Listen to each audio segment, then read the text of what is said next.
He's fired one last bullet across the boat there with the $600,000 offer, you know. But you want to come to a fair point in selling something. Hey guys, what's up? And welcome back to Film Trendings. In today's video, we're going to be looking at times Rick Harrison took massive risks on Pawn Stars. And without any further ado, let's jump right into the video. The 1951 Fender Stratocaster. In season 8 of the Pawn Stars, a musician named Vic Flick came into the shop to sell a 1961 Fender Stratocaster. He is a famous guitarist, and he's most popularly known to play James Bond theme music. He also played the intro and the bridge guitar riff of the Herman Hermits.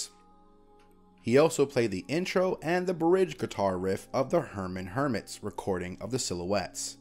Thus, he was hoping that he could sell his guitar for a high price. This is where Rick took the risk. He's very much fond of guitars, and he paid him $55,000 for that guitar.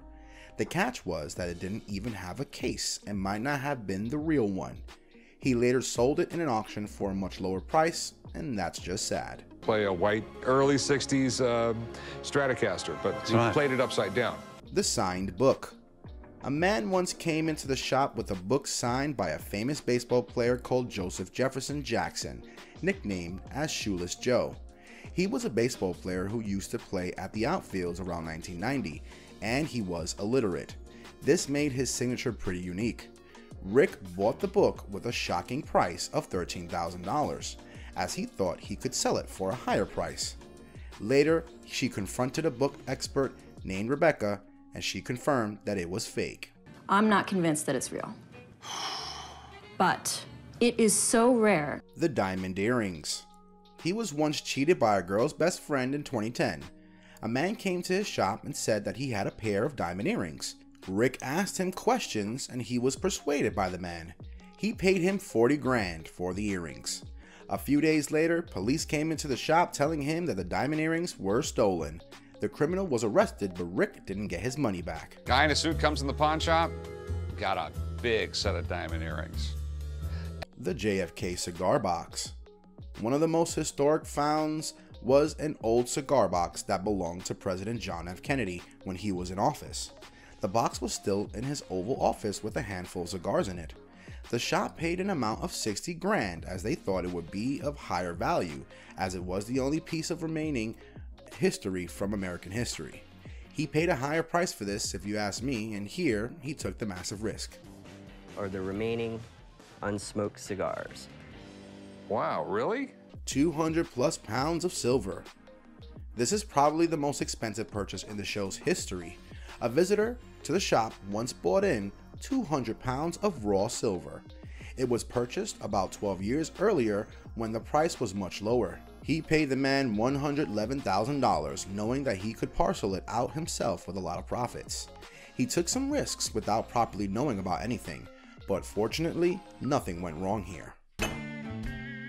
I've never seen you get up from your desk that quick. I always get up, son. The 1961 SG Les Paul guitar. This is also one of the biggest purchases that Rick has ever made. It was previously owned by Mary Ford, the wife of Les Paul himself. This guitar would have been even rarer and valuable even without the history behind it. Rick had to pay 90 grand for this guitar. Can you imagine if this wasn't real? Fortunately, nothing went wrong with him. Aunt Mary just a guitar fan, or? No, Les Paul's wife. The 1987 Jaguar SJ6.